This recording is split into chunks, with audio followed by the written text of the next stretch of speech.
So if you're hearing a lot of background noise, that's the rain. It's raining hard outside my window. But let's do this video anyway. So for the longest time,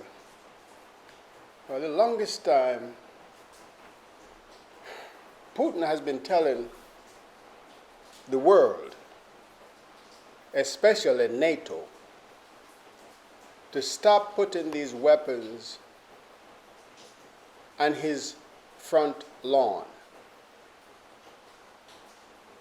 Stop putting these weapons on my border, which is pretty much technically his front lawn. Stop shitting in my yard. But NATO, like the motherfuckers that they are, they like to shit in people's yard. They'll shit in your water, contaminate it, and leave it. You know what I mean? That's NATO. That's their modus operandi after they strip your country blind. Look what they did to Libya.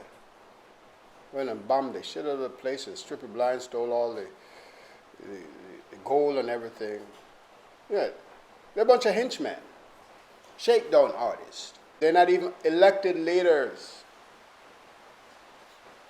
So Putin has been telling them for the longest time.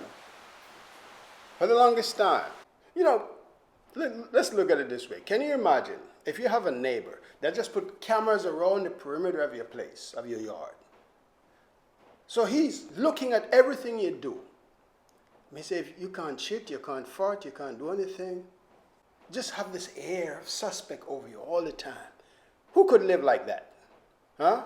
That'd fucking drive you insane after a while. I think they have drove Putin crazy. He told him, you motherfuckers are driving me insane with all these weapons. There's no way, as a KGB officer, knowing all the inside and outside, I can tell what you all are doing, what you're planning, and you all are driving me crazy. You think I'm going to take this? Your dog, you must be out of your fucking mind. Which leader in the world would take that? The Ukrainians should have stayed neutral. No, NATO, don't bring no weapons over here. This is a neutral zone, NATO. You get it? Capiche? You want to bring us some business or some technology, great. But we're going to do business with everybody because we don't want to be invaded by Russia. We understand their plight. We understand their problems. But look, NATO, we're not going to do this. That's what should have happened. But they put a crazy guy in office. They put a comedian turned politician. So you don't know if this guy is serious or if he's joking.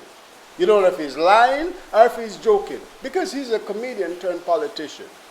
And now they want to use the poor Ukrainian people as cannon fodder. That's why you hear all this propaganda over these different news output now.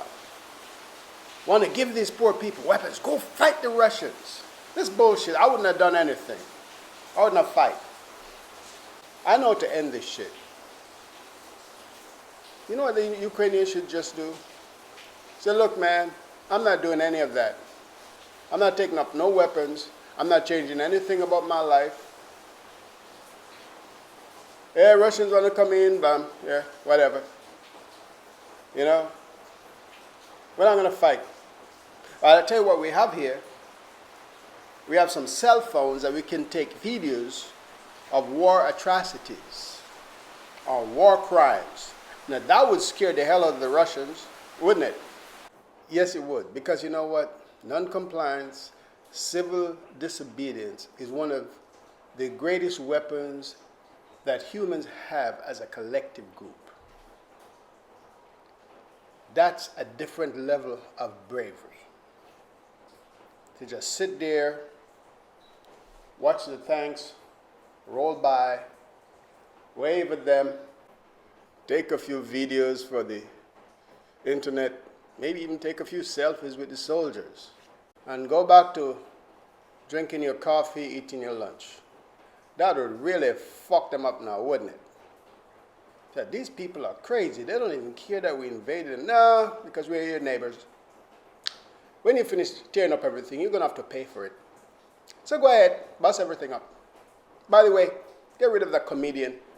He's just making our life difficult. That would be the real propaganda. We're going to spread this all over the web. I know some of you think I'm crazy listening. This guy's out of his mind. Well, when it comes to war, modern warfare, you do know the landscape has changed.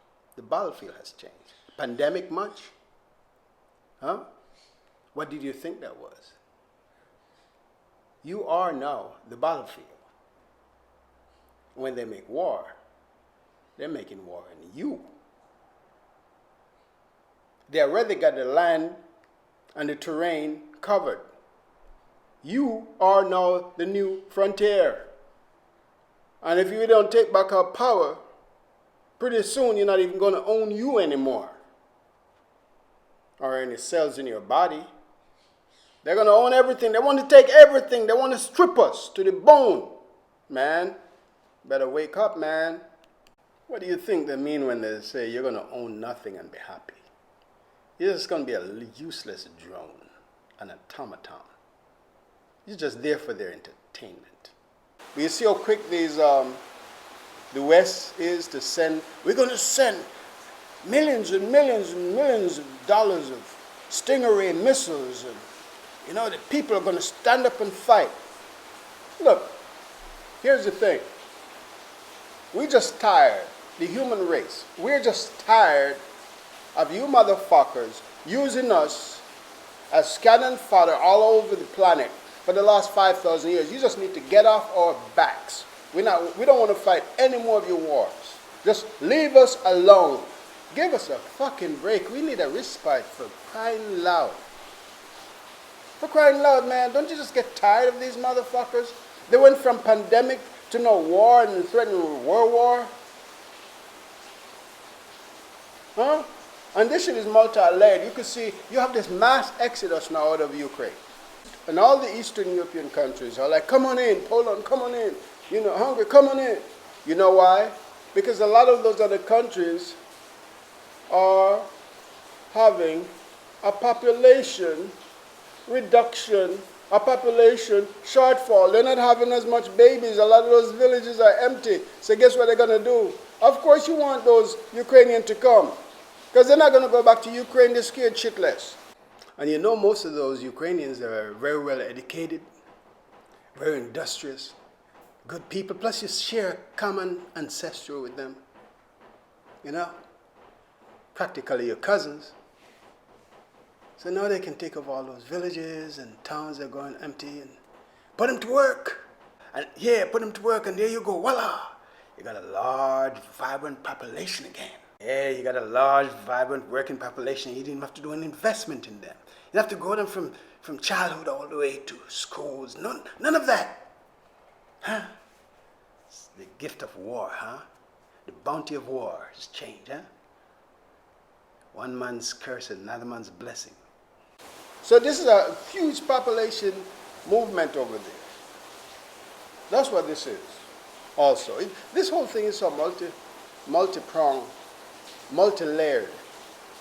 For one thing, you got the war industrial complex, military industrial complex that is making their money because they wanted to get their cut out of this last disaster.